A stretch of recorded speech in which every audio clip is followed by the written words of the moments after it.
En el día de hoy me estoy dirigiendo a ustedes que me escuchan o me ven, en mi calidad de médico internista e infectólogo.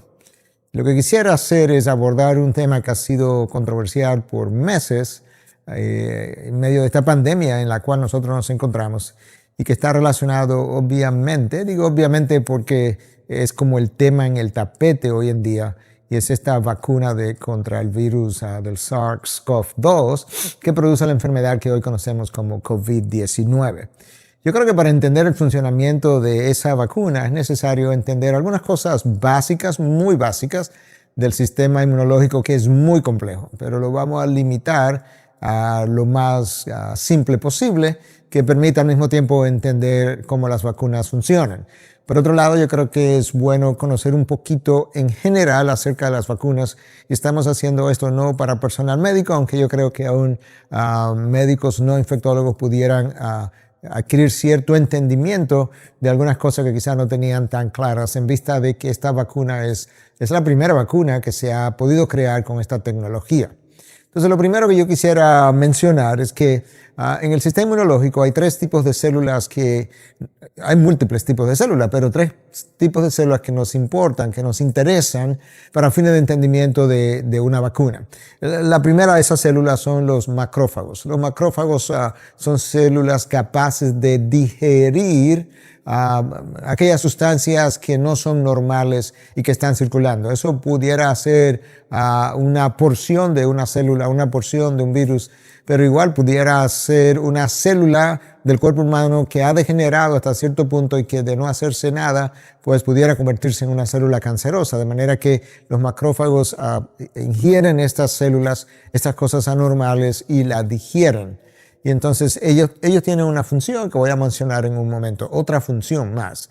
El segundo tipo de células que quiero mencionar son las células que llamamos linfocitos B.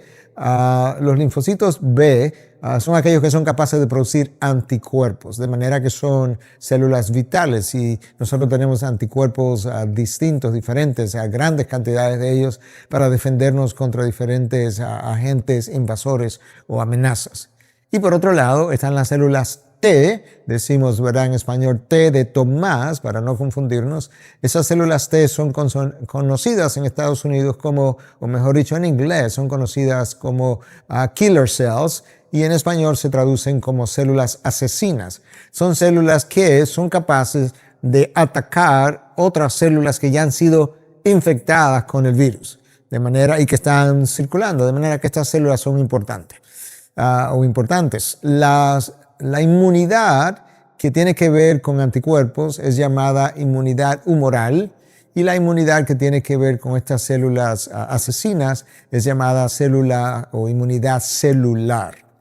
Ambas células, los linfocitos B como los linfocitos T, guardan memoria. En otras palabras, si hay un virus que penetra el sistema, ¿verdad?, circulatorio, y estas células se encuentran con ese virus, pues ellas van y unas producen anticuerpos, esos son los linfocitos B. Los linfocitos T atacan las células que ya han sido infectadas, y luego entonces como que el virus desaparece, hay una cura, vamos a decir, del paciente, pero ellas quedaron con una memoria y recuerdan para el futuro que si este virus, estamos hablando de virus, ahora pudiera ser una bacteria, si este virus vuelve a entrar al sistema y ellas se encuentran con el virus otra vez, van a recordar, este es el mismo agente agresor que yo vi una vez. Los linfocitos B van a entrar en acción inmediatamente para producir anticuerpos y poderle destruir, y las células T van a entrar en acción también para atacar a las células que han sido infectadas. Si me muevo hacia un lado en la gráfica siguiente, nosotros pudiéramos ver en esquema, ¿verdad?, cómo esto pudiera lucir. Aquí están las células B que producen anticuerpos. Estos son un tipo de anticuerpos que llamamos inmunoglobulinas E, que no son las que están involucradas en el ataque contra virus y bacterias. Estas están más involucradas en problemas alérgicos y demás.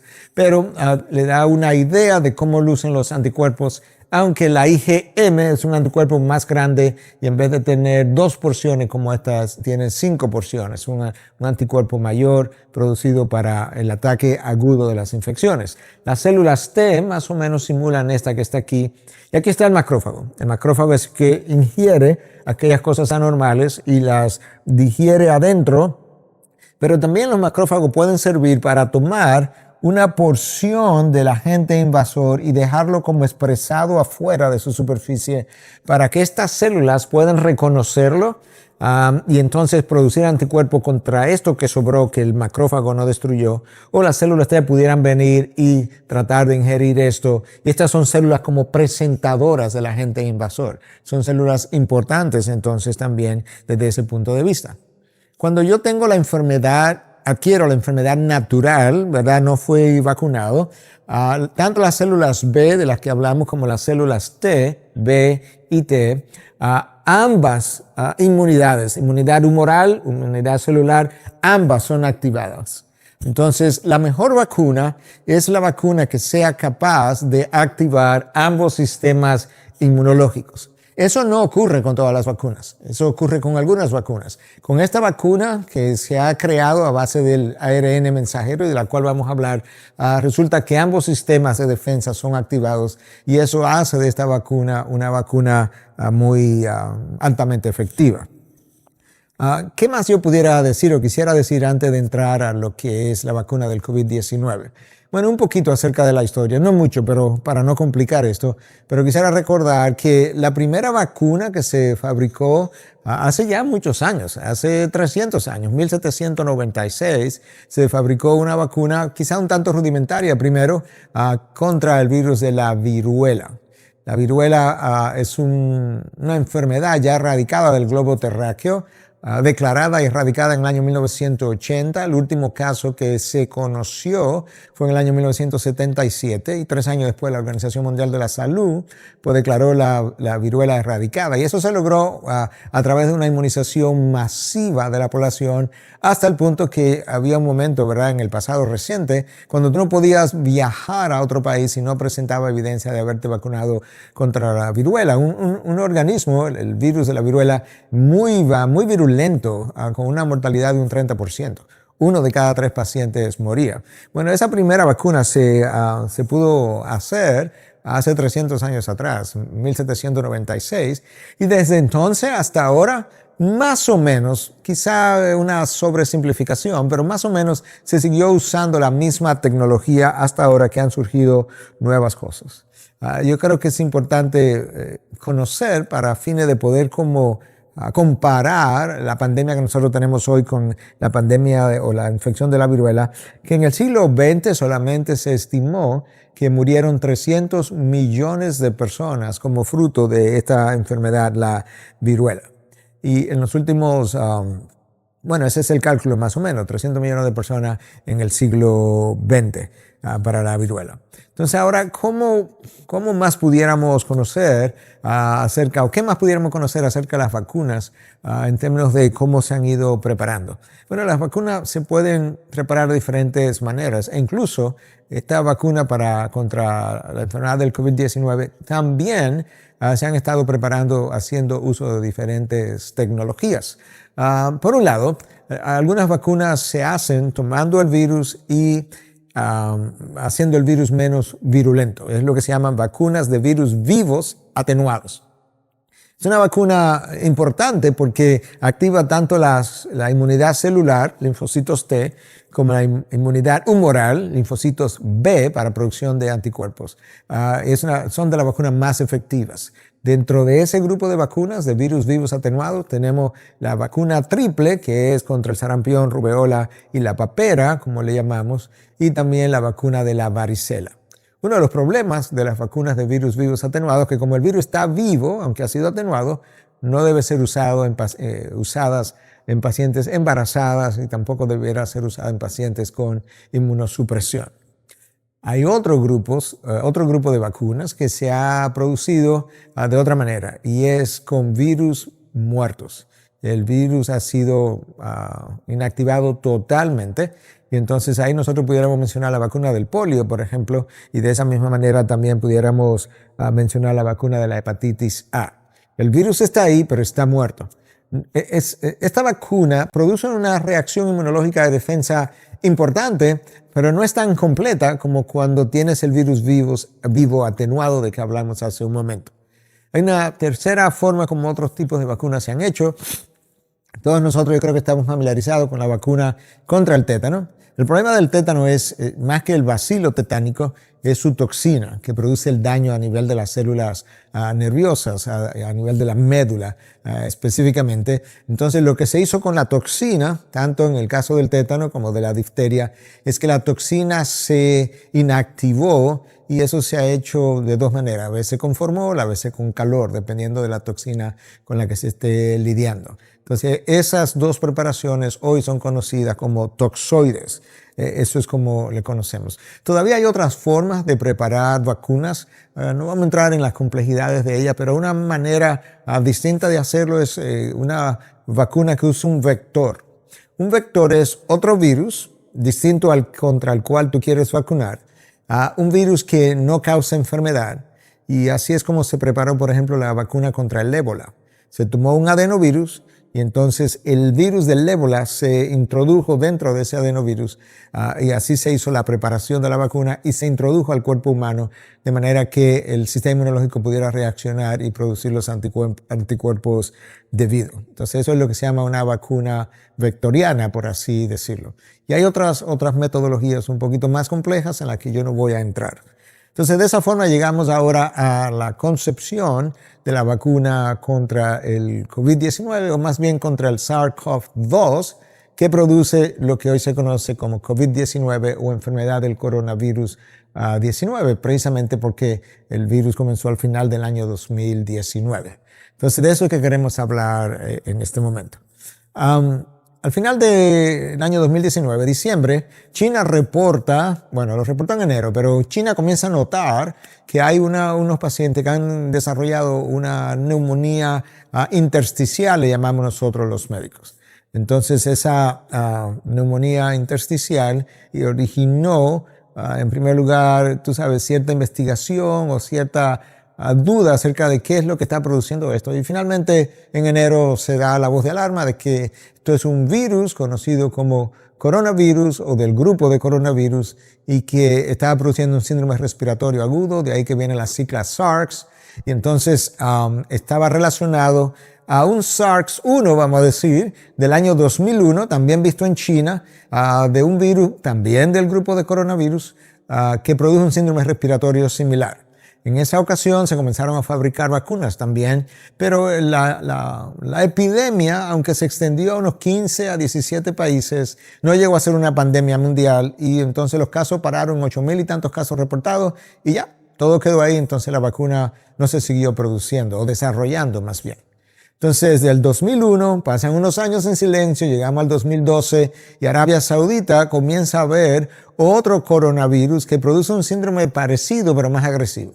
También era un síndrome respiratorio, conocido como síndrome respiratorio del Medio Oriente o Middle East Respiratory Syndrome y se conoció con la sigla de MERS. También un coronavirus, de manera que estos últimos brotes que he mencionado y el presente han sido producidos todos por la misma familia de virus.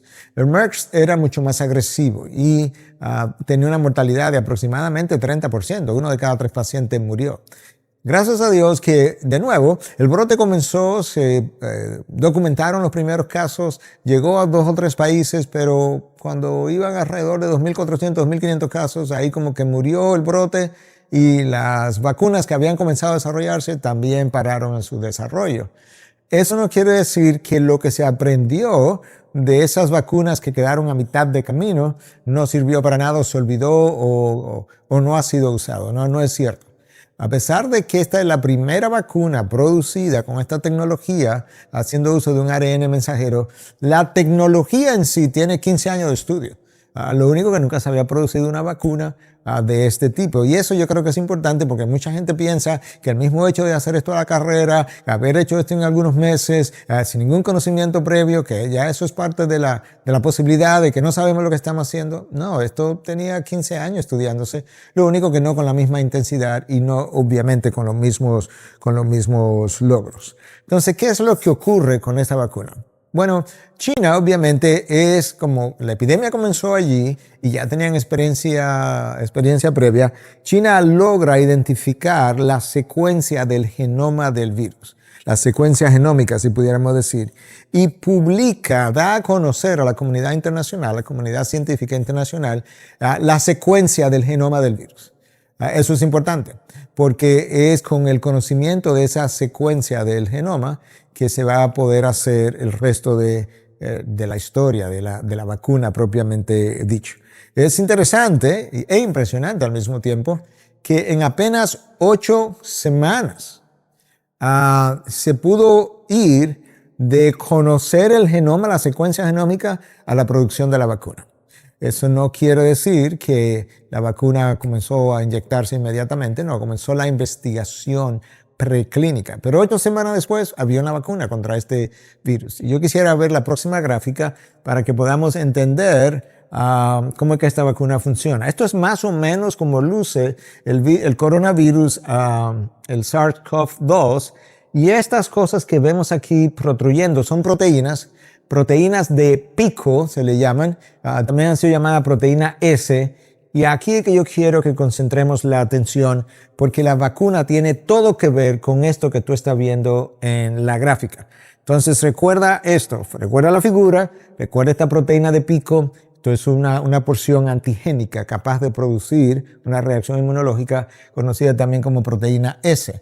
Si podemos ir a la próxima gráfica para ver ahora dos cosas. Aquí está más o menos representado de otra forma a lo que sería el virus, ¿verdad?, del SARS-CoV-2. Y aquí lo que se está representando es la membrana celular de nuestras células humanas, ¿ok? Entonces, esta membrana celular tiene receptores distintos.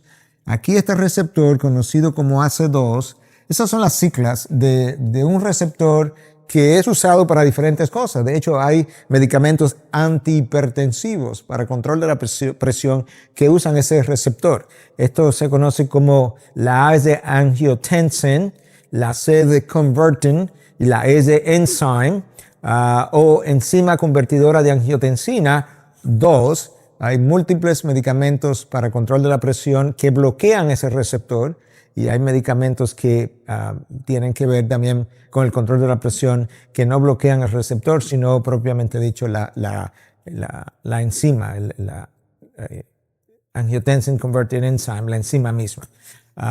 Bueno, entonces, este receptor es vital en entender qué es lo que pasa. Esta proteína pico o proteína S, lo que hace es que se introduce en este receptor y ahí se adhiere a la célula y hay una fusión. Esa es la puerta de entrada dentro de lo que es la célula humana. Es como si esta proteína pico fuera la llave que abre la cerradura para entrar dentro. Entonces, si vemos esto, lo que los científicos hicieron fue, nota que aquí está esta otra parte que habla de vacuna. La vacuna lo que va a ir a hacer es, va a tratar de producir una reacción inmunológica que tenga que ver con esta interacción. Y eso es lo que pudiéramos ver en la próxima gráfica, si me la permiten. Entonces, aquí tú tienes una gráfica de qué es lo que esta vacuna es. Cuando China libera o publica la secuencia genómica, entonces ahora ya teniendo lo que es la cadena de aminoácidos que forman el virus, los hombres de ciencia, trabajando en este campo, fueron capaces de sintetizar, de hacer en el laboratorio lo que se llama el ARN. Este es un virus de ARN. El virus del COVID es un virus de ARN o ácido ribonucleico. Entonces ellos fueron capaces de sintetizar el ácido ribonucleico mensajero. Eso es una porción del ARN del virus. El virus tiene un ARN, vamos para simplificarlo. Si este es el ARN del virus, de aquí a aquí, entonces el ARN mensajero es una porción del ARN que juega una función vital para decirle a la célula, por eso se le llama mensajero, qué es lo que una célula va a hacer. Entonces los científicos sintetizaron esto en el laboratorio, a partir de esa secuencia genómica, la cubrieron con una capa doble de lípidos para proteger el ARN y que no fuera destruido en la circulación antes de entrar a la célula. Esa capa lípida, o de líquido, de grasa, protege el ARN, pero al mismo tiempo permite que se adhiera aquí para entrar a la célula. Una vez dentro de la célula, pierde su capa de protección, su capa de grasa, y el ARN queda libre, aquí en lo que nosotros llamamos citoplasma de la célula. Ese ARN se mueve y va al ribosoma, que es la fábrica de proteínas. Dentro de una célula microscópica hay otro organelo, hay múltiples organelos, pero hay uno que se llama ribosoma y esa es la fábrica de proteínas.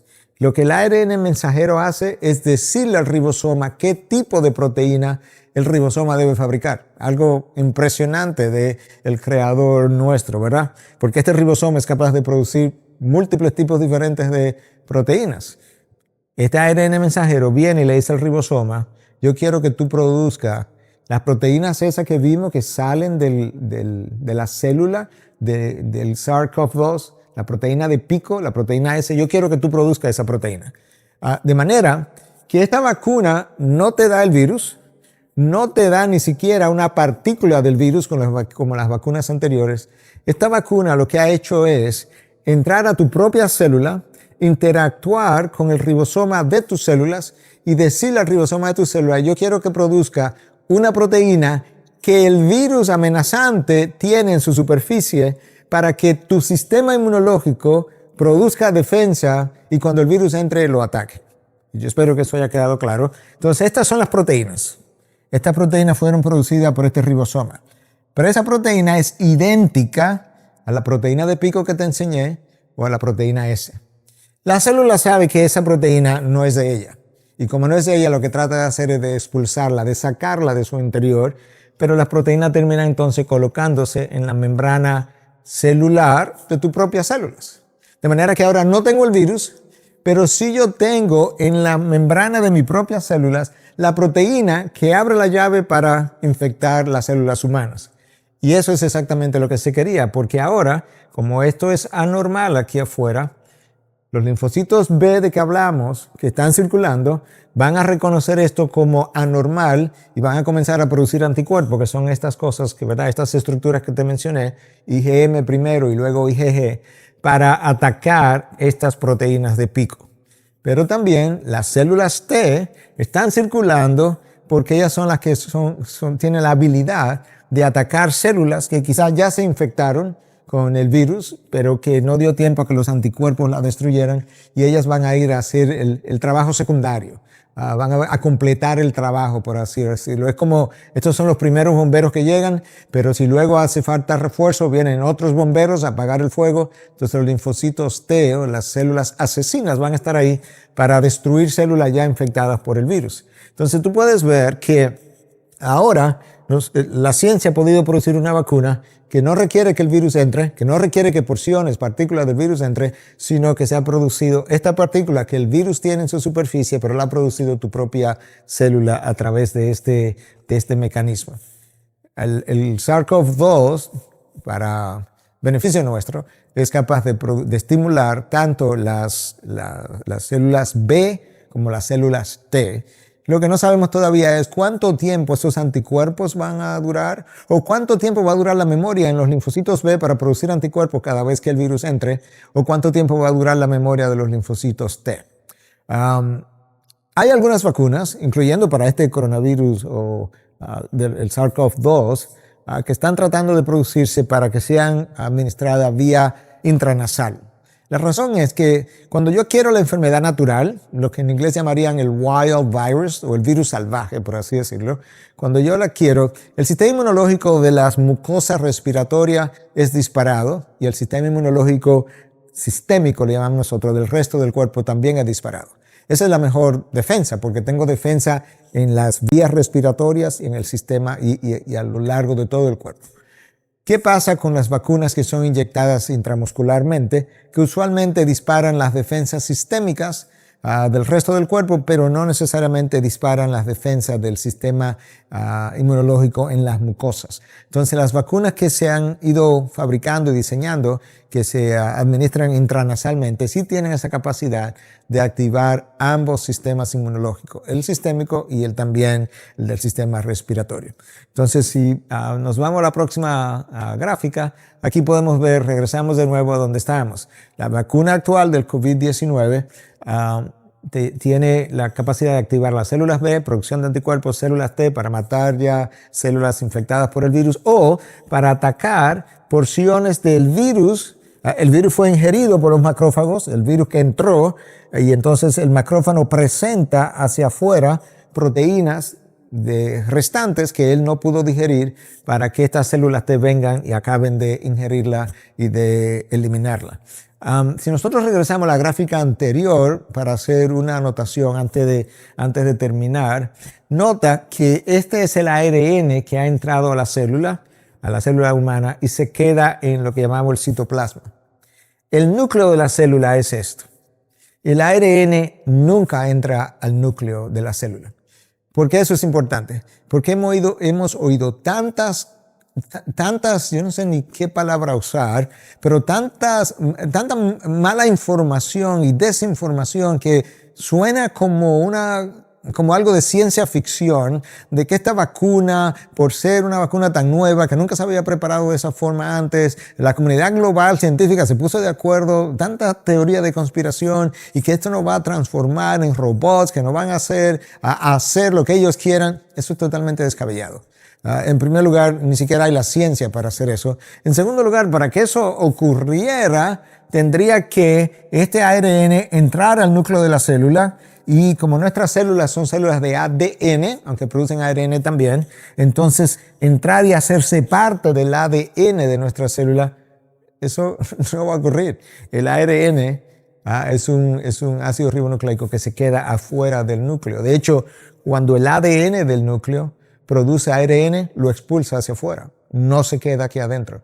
De manera que todo eso que hemos oído y que lamentablemente ha causado confusión y ha llevado a personas cristianas y no cristianas, y ha llevado incluso a algunos médicos a pensar, pero ¿será posible? Quizá no es. Ayer mismo esta mañana de hecho me preguntó un médico, ¿nos ponemos la vacuna o no nos ponemos la vacuna? Claro que debemos ponernos la vacuna, todos nosotros, porque la vacuna ha sido estudiada con cuidado y pasó varios procesos diferentes que se me quedaron atrás, que son parte del desarrollo de todas las vacunas. Lo primero es un estadio preclínico, donde aquí no se usan humanos para nada. Ni siquiera se usan animales en el estado preclínico. Se usan primero en vitro y luego en animales. Todo eso es preclínico. Entonces, primero estudios in vitro, en laboratorio. Luego entonces se usan usualmente para la mayoría de las vacunas ratones. Pero en el caso de esta vacuna en particular, se usaron primates, monos. Y entonces se observa tanto el estímulo inmunológico que la vacuna produce, como también la toxicidad en estos monos. Eso tiene que recibir una aprobación para pasar a estudios clínicos. Los estudios clínicos se hacen en seres humanos. Etapa 1, etapa 2, etapa 3. Etapa 1, pocos voluntarios, menos de 100. Esta vacuna, la de Pfizer y la de Moderna, comenzó con 8 voluntarios básicamente. Y entonces se va a observar la toxicidad y la respuesta inmunológica. Usualmente en este grupo pequeño se eligen pacientes jóvenes totalmente saludables. Precisamente porque son los que mejor pudieran tolerar efectos adversos. Si se ve que la toxicidad y al mismo tiempo la eficacia fue buena, se pasa a etapa 2. La etapa 2 entonces incluye ya más pacientes, cientos de pacientes, 200, 300, 500 pacientes, y ya ahí entonces se comienza a experimentar un poco o a investigar con diferentes dosis de la vacuna para medir tanto su eficacia como su toxicidad. Entonces luego, si se recibe aprobación, pasa a etapa 3. Y en etapa 3 entonces se usan miles de voluntarios. En este caso, las compañías productoras de estas vacunas estaban tratando de encontrar aproximadamente unos 30,000 voluntarios para inyectar la vacuna y medir su eficacia y medir su toxicidad. La vacuna contra el COVID-19 pasó por todas estas etapas. Ciertamente, las vacunas anteriores, estas etapas duraban 1 año y varios años a veces, y en esta apenas duraron algunos pocos y cortos meses, pero justamente por la manera como la vacuna se produjo, la vacuna es altamente segura. déjame mencionar algo.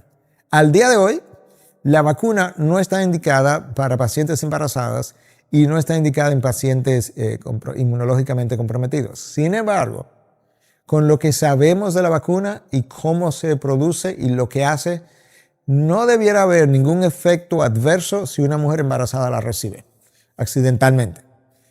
Obviamente no estamos recomendando esto para mujeres embarazadas, pero a nadie le están inyectando un virus, ni vivo, ni atenuado, ni muerto. Le están inyectando un ARN que va a hacer que tu propia célula produzca una proteína, que es la proteína que el virus tiene en su membrana para que se produzcan anticuerpos y linfocitos T activados. De manera que tú puedes ver que hasta ahí se ha pensado de hasta dónde pudiera ser esta vacuna segura.